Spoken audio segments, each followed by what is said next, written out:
ارشد کے بھائی ہر روز اماں ابا سے جھگڑا کرتے کہ ہمیں جائیداد دو، تم نے قبر میں لے کر جانی ہے۔ تو ابا کہتا جب تک ارشد بڑا نہیں ہوتا جائیداد کسی کو نہیں ملے گی۔ ایک دن بیٹوں نے ابا کو بہت مارا تو ارشد نے ابا سے کہا ان کو ساری جائیداد دے دو اور تم میرے پاس رہو۔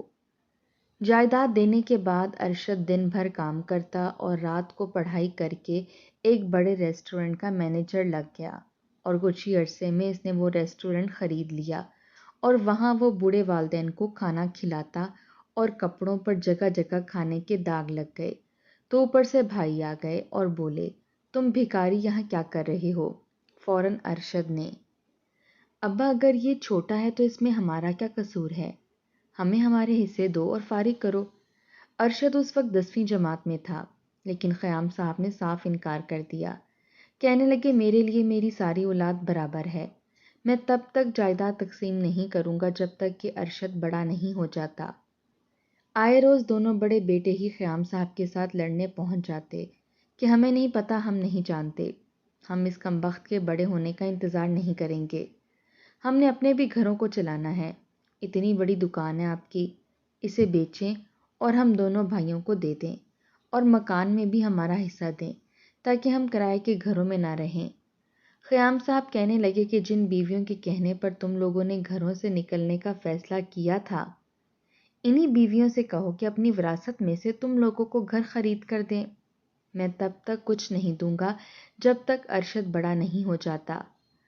خیام صاحب کی اہلیہ کا انتقال ہو چکا تھا، یک کے بعد دیگرے دونوں بیٹوں کی شادیاں کیں، لیکن بہوؤں نے خیام صاحب کا کھانا بنانے سے انکار کر دیا۔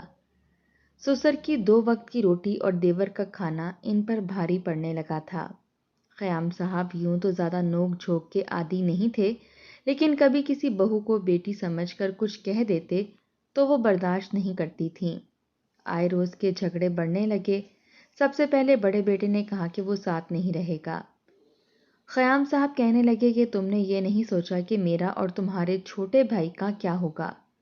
وہ کہنے لگا ابا آپ بہت روک ٹوک کرتے ہیں، اماں تو خیر سے زندہ نہیں ہیں، لیکن اماں کی کمی آپ پوری کر رہے ہیں، اور ہم لوگ گھر میں سکون حاصل کرنے کے لیے آتے ہیں، اپنی بیویوں کے جھگڑے نپٹانے کے لیے نہیں آتے۔ ہر وقت وہ آپ کی شکایت کرتی ہیں، آخر کوئی نہ کوئی مسئلہ تو ہے نا۔ بڑے بیٹے نے ذرا بھی لحاظ نہیں کیا۔ خیام صاحب کو دکھ تو بہت ہوا تھا، کہنے لگے اگر زیادہ ہی شوق ہے تو اوپر نیا پورشن بنوا لو اور وہاں شفٹ ہو جاؤ۔ وہ کہنے لگا نہیں، مجھے اس گھر میں رہنا ہی نہیں ہے جہاں ہر وقت ہماری بیویوں کے سر میں درد لگا رہے۔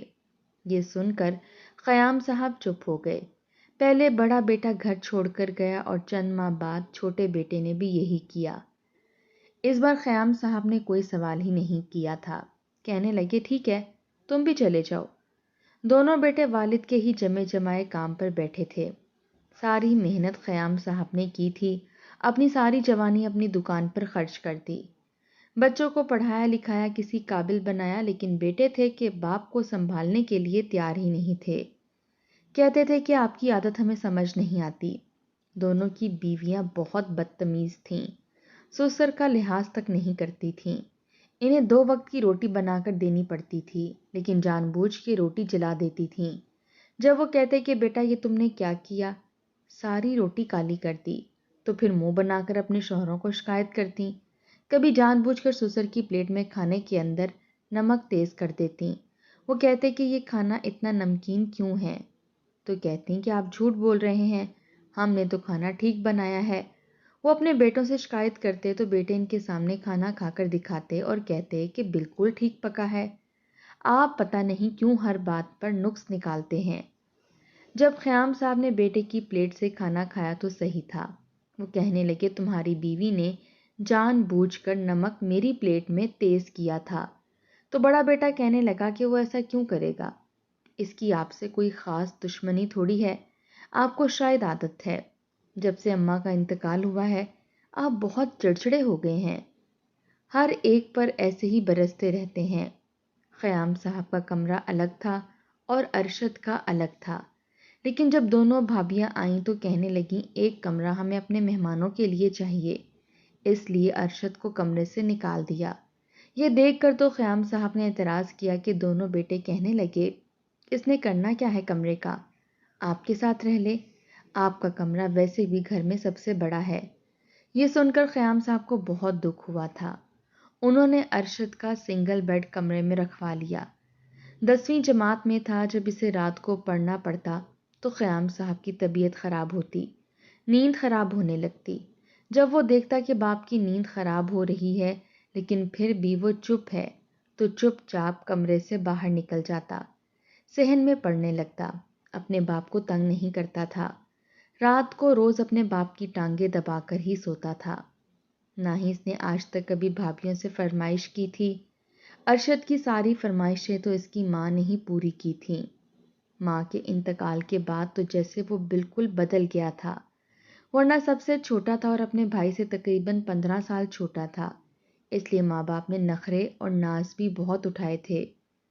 9ویں جماعت میں تھا جب ماں کا انتقال ہوا اور جب تک ماں زندہ تھی اپنے ہاتھ سے نوالے بنا کر کھلاتی تھی، لیکن جب انتقال ہوا تو خود بخود ہی بڑا ہوتا چلا گیا۔ حالانکہ خیام صاحب ارشد سے بہت محبت کرتے تھے لیکن پھر بھی ماں جیسی توجہ نہیں دے پاتے تھے۔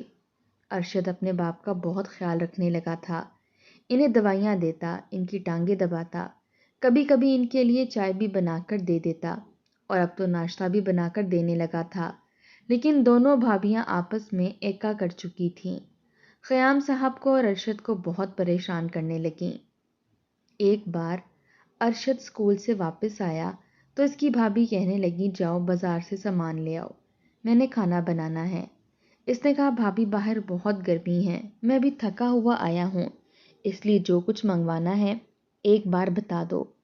اس کی بھابھی نے ایک لسٹ پکڑا دی، کہنے لگی بس یہ لے آؤ۔ جب وہ سامان لے کر آیا تو دوسری بھابھی کہنے لگی، ارے مجھے تو آلو بھی منگوانے تھے، جاؤ جا کر لا دو۔ گھر کا سودا سلف وہی لاتا تھا، لیکن اس بار وہ بھڑک اٹھا، کہنے لگا، میں نے آپ سے کہا تھا کہ ایک بار ہی بتا دیں کیا لانا ہے، اب آلو میں الگ سے نہیں لا کر دوں گا۔ اس کی بھابھی کہنے لگی، بہت بدتمیز ہو تم۔ وہ کہنے لگا، میں نے بدتمیزی نہیں کی، میں نے یہی کہا ہے کہ اب میں آپ کو دوبارہ سے لا کر نہیں دے سکتا، میں تھک چکا ہوں، ویسے بھی باہر بہت گرمی ہے۔ تو بڑی بھابھی کہنے لگی، ہاں ہاں، گرمی تو اس لاٹ صاحب کو ہی لگتی ہے، ہم تو جیسے دوسری مخلوق ہیں، ہم بھی تو گرمی میں کھانا بنا رہے ہیں، نہیں لاتے تو نہ لاؤ، میں بھی تمہیں دوپہر کی روٹی پکا کر نہیں دوں گی۔ وہ بھی تھکا ہوا آیا تھا اور بھابھی نے روٹی پکانے سے صاف انکار کر دیا۔ ارشد روتا ہوا اپنے کمرے میں آیا تو خیام صاحب پوچھنے لگے کہ کیا ہوا ہے۔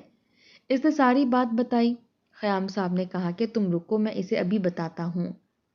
خیام صاحب نے دونوں بہوؤں کو آواز دی، کہنے لگے کہ وہ تمہارے باپ کا نوکر نہیں ہے جو پورا پورا دن تم لوگوں کو سامان لا لا کر دیتا رہے، ایک بار کیوں نہیں بتا دیتی؟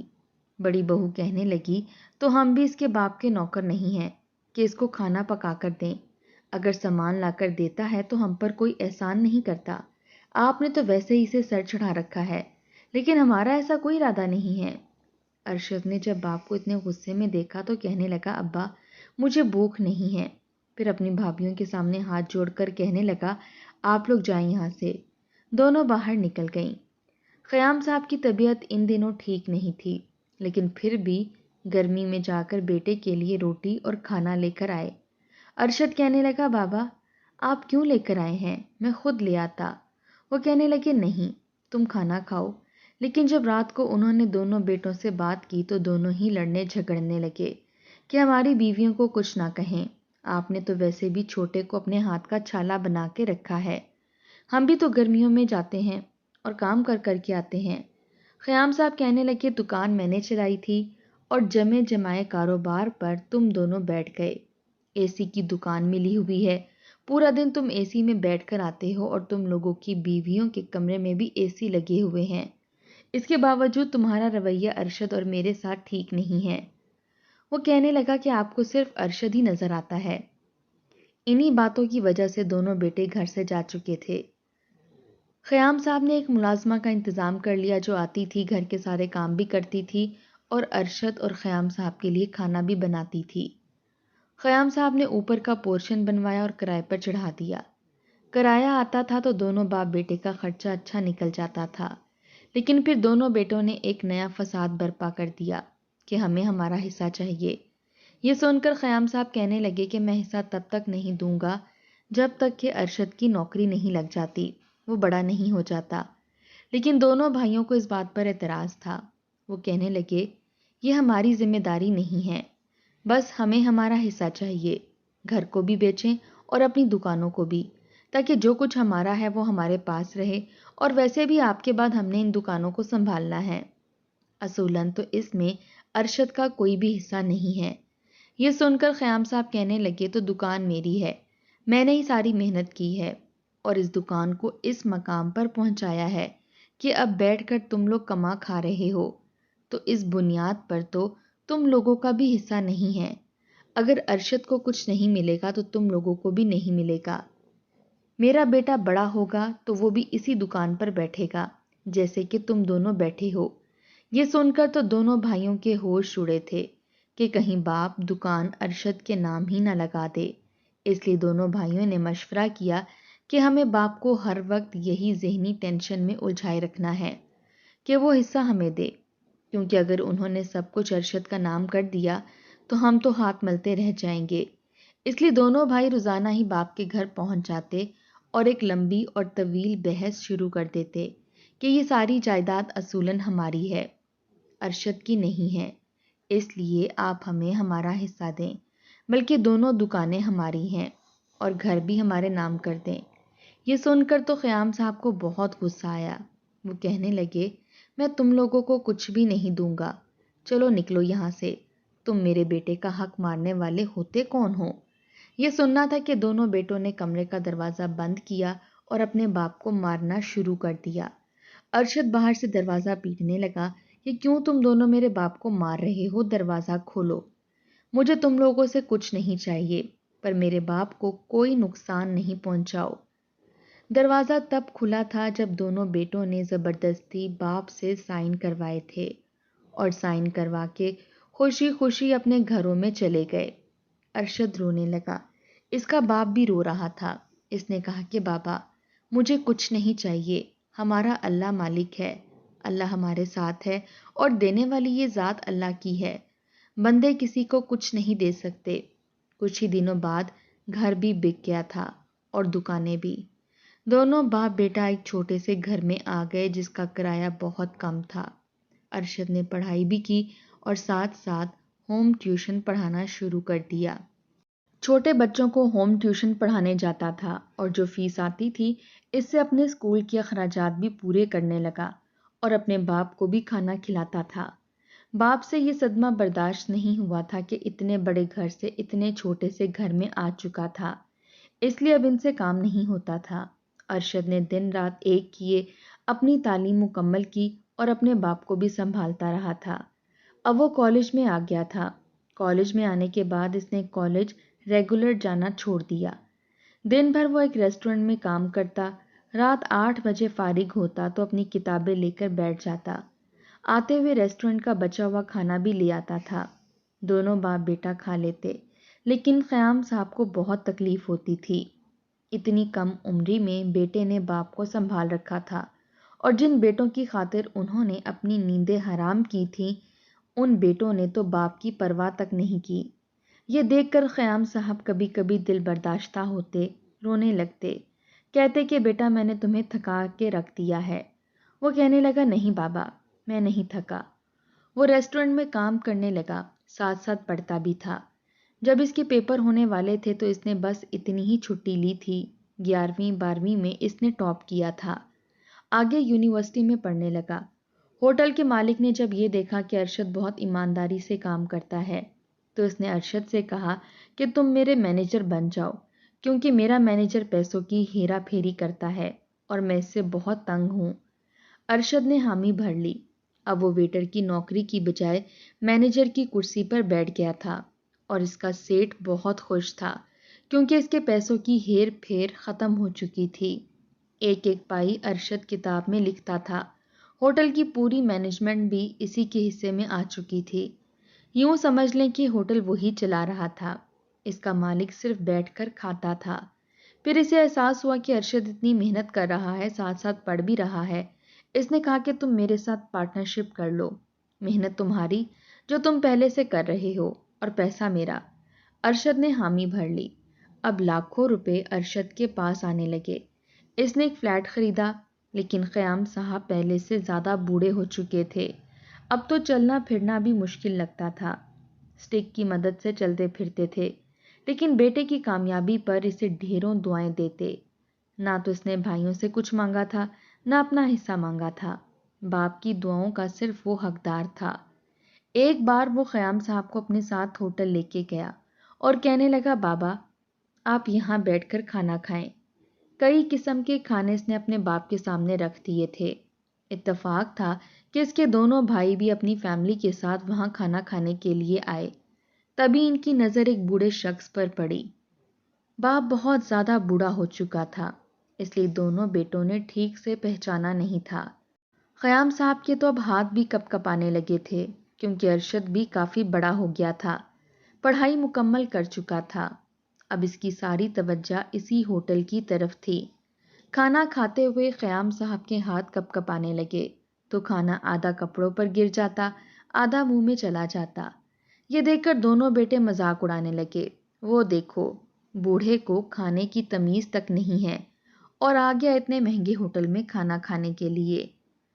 اتفاق تھا کہ ارشد ان کی یہ باتیں سن چکا تھا، اس لیے اس نے سامنے جا کر اپنے بھائیوں کو دیکھا۔ جوان ہو گیا تھا، لیکن چہرے کے نقوش تو ویسے ہی تھے، اس لیے دونوں بھائی اسے دیکھ کر حیران تھے کہ وہ پینٹ کوٹ پہنے، جیبوں میں ہاتھ رکھے ان کے سامنے کھڑا تھا۔ انہیں تو لگا تھا کہ وہ غربت میں پس رہا ہوگا، لیکن وہ نہیں جانتے تھے کہ باپ کی دعاؤں نے اسے کہاں سے کہاں تک پہنچا دیا ہے۔ وہ کہنے لگے، یہ تم ہو؟ وہ کہنے لگا، جس ہوٹل میں تم لوگ بیٹھ کے کھانا کھا رہے ہو، یہ ہوٹل اس کا ہے۔ اس نے اپنے باپ کی طرف اشارہ کیا، اور وہ میرا باپ ہے۔ اس لیے اپنے باپ کا مذاق اڑانے والے لوگوں کو میں اپنے ہوٹل سے دھکے دے کر نکال دیتا ہوں۔ یہاں سے خود دفع ہو جاؤ گے یا پھر میں دھکے مار کر نکلواؤں؟ یہ سن کر دونوں بھائی حیران تھے۔ باپ کے بوڑھے اور جھریوں سے بھرے چہرے کو اب پہچانا تھا۔ دونوں ہی اپنی بیوی بچوں کے ساتھ باہر نکل گئے، کیونکہ اپنا تماشا نہیں چاہتے تھے، لیکن بہت حیران تھے۔ اسی ہوٹل کے مالک نے اپنی بیٹی کی شادی ارشد سے کر دی۔ مارکیٹ میں آگ لگ گئی تھی، اور وہ دکان جو دونوں بھائیوں نے سنبھال رکھی تھی اور ارشد کی حق تلفی کی تھی، اس دکان کو بھی آگ لگ گئی۔ دکان میں موجود کروڑوں کا مال جل گیا۔ وہ لوگ امیر سے فقیر ہو گئے تھے، کیونکہ کچھ بھی نہیں بچا تھا۔ بیوی اور بچوں کو اس قدر عیاشیوں کی عادت تھی کہ جب ان پر تنگی آئی تو انہوں نے رونا دھونا مچا دیا۔ دونوں ہی بھائی پریشان ہوئے تھے۔ گھر تک بیچنے کی نوبت آ گئی، لیکن کاروبار ویسا نہیں چلا جیسے کہ پہلے چلتا تھا۔ جب نقصان پر نقصان ہونے لگا تو بیویوں نے بھی اپنے شوہروں کو تانے دینے شروع کر دیے کہ تم دونوں کسی قابل نہیں ہو۔ اپنے بھائی کو دیکھو، کتنے بڑے ہوٹل کا مالک بن گیا۔ وہ بیویاں جن کی باتوں میں آ کر انہوں نے باپ کی قدر نہیں کی تھی، وہی آج انہیں تانے تشنے دے رہی تھیں۔ اور وہ باپ جس کو مار مار کر جائیداد اپنے نام لگوائی تھی، آج اسے پھر سے سب کچھ مل گیا تھا۔ اور وہ بھائی جس کا حق کھایا تھا، وہ ایک بہت بڑے ہوٹل کا مالک بن چکا تھا۔ باپ کی دعا انسان کو فرش سے عرش پر بٹھا دیتی ہے۔ کاش کہ کوئی قدر کرنے والا ہو۔ روتے پیٹتے دونوں بھائی اپنے باپ کے پاس معافی مانگنے آئے تھے، لیکن قیام صاحب نے ماتھے پر بل ڈالے اور کہنے لگے کہ میں تم لوگوں کو نہیں جانتا۔ کون ہو تم لوگ؟ میرے بیٹے تو اسی دن مر گئے تھے جب انہوں نے مجھ پر ہاتھ اٹھایا تھا۔ میری طرف سے کوئی معافی نہیں، یہاں سے چلے جاؤ۔ میرا بیٹا صرف ارشد اور میری بہو صرف یہ لڑکی ہے۔ اتنے بڑے باپ کی بیٹی ہو کر بھی باپ سمجھ کر میری خدمت کرتی ہے۔ اللہ تعالیٰ میرے بیٹے کو بہت کامیاب کرے گا۔ آج وہ ایک ہوٹل کا مالک ہے، لیکن بہت جلد تم لوگ دیکھو گے کہ پورے شہر کے سب بڑے ہوٹلوں کا مالک میرا بیٹا ہوگا۔ اللہ اسے بہت دے گا۔ دفع ہو جاؤ یہاں سے۔ دونوں بھائی روتے پیٹتے گھر سے نکل گئے۔ اب جا کر احساس ہوا تھا کہ باپ کی دعا کتنی قیمتی ہوتی ہے، اس کی جائیداد سے بھی زیادہ قیمتی جو صرف ارشد کے حصے میں آئی تھی۔ خسارہ تو ان کو ہوا تھا، جس کا احساس انہیں بعد میں ہوا۔ جب وقت گزر گیا